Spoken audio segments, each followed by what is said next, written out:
میں آپ سے یہ پوچھنا چاہتا ہوں کہ اگر انہوں نے ایک بات کی تھی کہ تبدیلی، ایک تو انہوں نے آغاز کیا بات کا کہ آپ پتہ نہیں کون سی انجیل پڑھ رہے ہیں، ہماری انجیل میں تو یہ لکھا ہے، پھر ساتھ ہی انہوں نے یہ بھی کہا کہ انجیل میں تبدیلی کوئی نہیں ہوئی، تبدیلی اگر ہوئی ہے تو انسان کی سوچ میں ہوئی ہے۔ یہ اس پہ ذرا ہسٹوریکلی سپیکنگ تھوڑا سا آپ اس پہ ذرا روشنی ڈالیں۔ اس بارے میں پہلے تو میں آپ سے عرض کروں گا کہ مجھے تھوڑا سا وقت دیں پلیز۔ جی ٹھیک ہے۔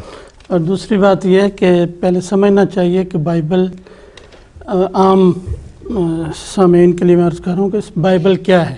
بائبل کے دو حصے ہیں۔ بائبل کو کتاب مقدس بھی کہتے ہیں عیسائی۔ بائبل کا پہلا حصہ عہد عتیق یا پرانا یا قدیم عہد نامہ بھی کہتے ہیں، اور نیا حصہ جو ہے عہد جدید کہلاتا ہے۔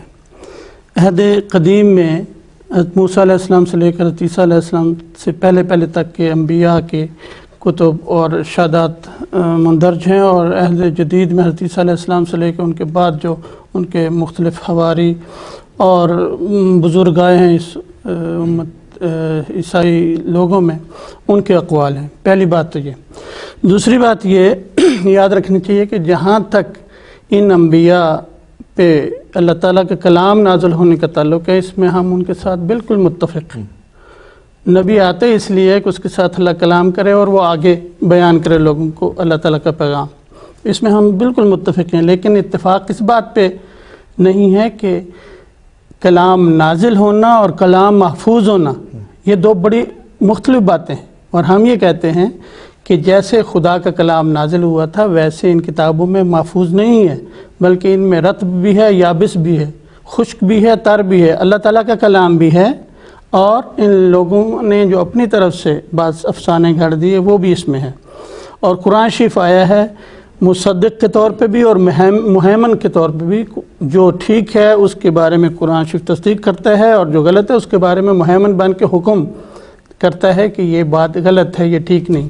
تو اس لحاظ سے ہم انجیل کو یا تورات کو یا کتاب مقدس کو مانتے ہیں، لیکن قرآن شریف نے جیسے مہیمن بن کے کہا اس کے مطابق ہم کہتے ہیں کہ بعض باتیں ٹھیک ہیں، بعض غلط ہیں۔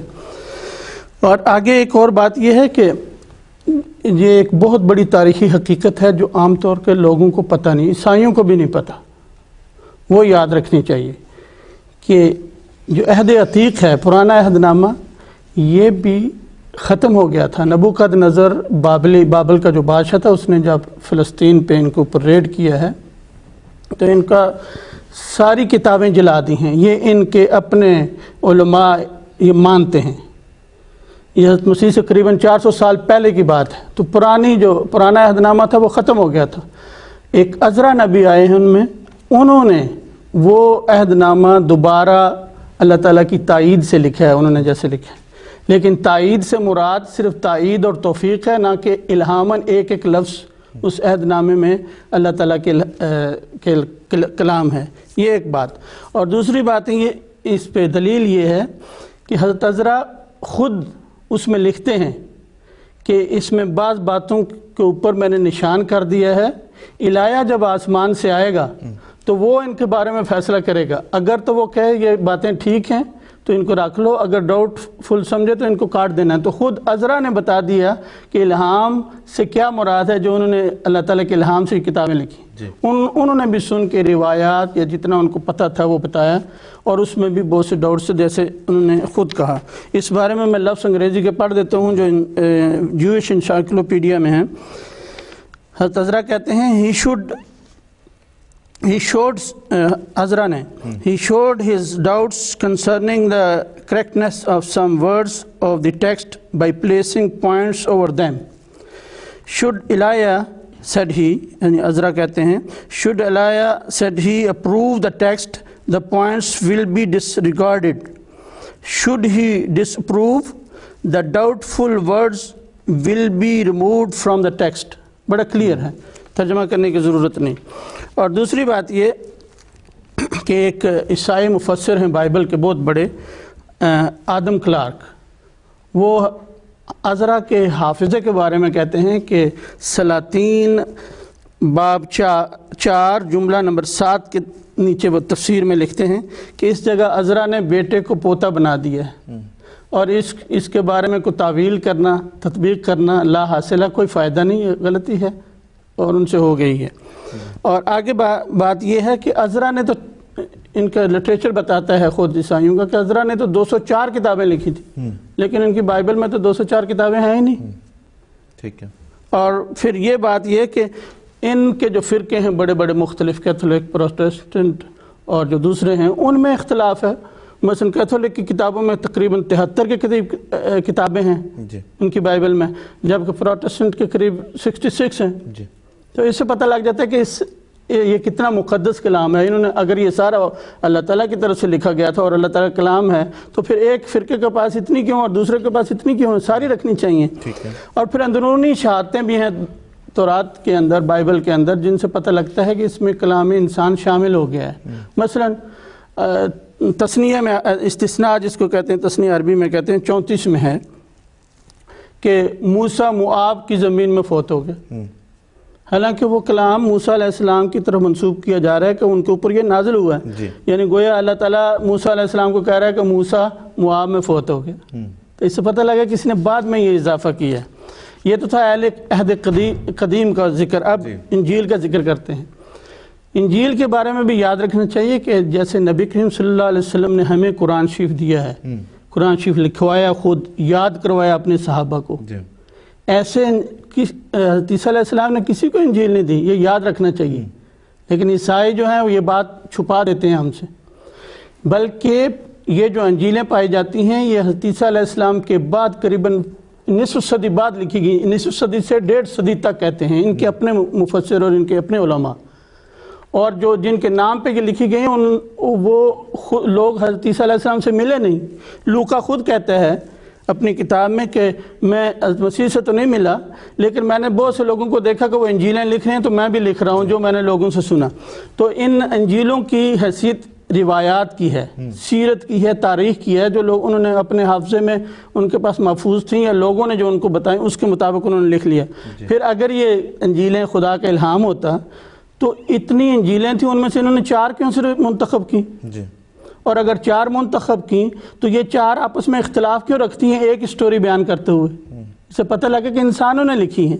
پھر آگے جو بات عرض کرنا چاہتا ہوں یہ ہے کہ مان لیا، فرض کرتے ہیں کہ پہلے کوئی تحریف نہیں ہوئی، لیکن آج کا زمانہ بتاتا ہے، مسیحی قوم خود بتاتی ہے کہ ان کتابوں میں تعریف ہوتی رہی ہے، کیونکہ پرانے زمانے میں نہیں تعریف ہوئی بلکہ اس زمانے میں بھی ہوئی ہے۔ تو اگر اس روشنی کے زمانے میں یہ لوگ تعریف کرتے رہے ہیں تو پرانے اندھیرے زمانے میں پتہ نہیں کیا کیا کرتے رہے ہیں، کیونکہ اس زمانے میں تو یہ کتابیں دوسروں کے ہاتھ لگ گئیں۔ اس وقت تو ان کے گھر کی بات تھی، گھر میں جو مرضی بنا لیں۔ تو اس کی مثال میں دیتا ہوں کہ حضرت مسیح موعود علیہ السلام نے جب عیسائیوں کے لٹریچر کے اوپر یلغار کی اور بڑے زوردار حملے کیے، تو اس وقت عیسائیوں نے آیتوں کی آیتیں بدل دیں۔ 20 جگہ ہیں جہاں پہ انہوں نے آیتیں بدل دیں، میں نے صرف 2 جگہیں انتخاب کی ہیں۔ مثلا نبی کریم صلی اللہ علیہ وسلم کی صداقت تورات سے ثابت کرتے ہوئے ہم جب یہ حضرت موسیٰ علیہ السلام کی پیش گوئی جو ہے وہ بیان کرتے ہیں، جو استثناء 33 میں ہے کہ اس نے کہا، یعنی موسیٰ نے کہا، خداوند سینا سے آیا اور شعیر سے ان پہ طلوع ہوا، فران ہی کے پہاڑ سے وہ جلگر ہوا، 10,000 قدوسیوں کے ساتھ آیا۔ یہ تفصیل بعد میں ذکر کریں گے، اس میں صرف میں یہ بتا رہا ہوں کہ 10,000 قدوسیوں کے ساتھ آیا۔ یہ نبی کریم صلی اللہ علیہ وسلم کا فتح مکہ میں داخل ہونے کا جو واقعہ ہے اس کی طرف واضح اشارہ ہے۔ نبی کریم صلی اللہ علیہ وسلم کے ساتھ اس وقت 10,000 قدوسی یعنی صحابہ تھے۔ اب حضرت مسیح السلام اور جماعت نے جب یہ پیش کیا یہ حوالہ، تو انہوں نے کیا کیا؟ 10,000 قدوسیوں کی بجائے اس کو بدل دیا اور کیا کر دیا؟ اور لاکھوں قدوسیوں کے ساتھ آیا۔ یہ جو ان کا نیا حوالہ ہے یہ اور لاکھوں قدوسیوں کے ساتھ ہے، تاکہ 10 لاکھ کی جو معین تعداد ہے اس کی طرف اشارہ نہ ہو جو فتح مکہ کے موقع پہ تھی۔ لیکن اس سے پرانی جو بائبلز تھیں، یہ مثلا سن 22 کی بائبل ہے، اس میں یہ دیکھیں واضح طور پہ لکھا ہوا ہے، یہ دیکھیں میں جہاں انگلی رکھ رہا ہوں، 10,000 قدوسیوں کے ساتھ ہے۔ اور جیسے کہتے ہیں کہ دروگورا حافظہ نباشت، ان کو یہ تو یاد رہ گیا کہ اردو میں یہ بدل دیں، لیکن انگریزی میں اسی طرح ہے۔ یہ دیکھیں ان کو یہ نہیں پتہ تھا کہ حضرت مسیح علیہ السلام کے فالوورز انگریزوں کے ملک میں بھی پہنچیں گے اور ان بائبلوں کو بھی چھانٹیں گے۔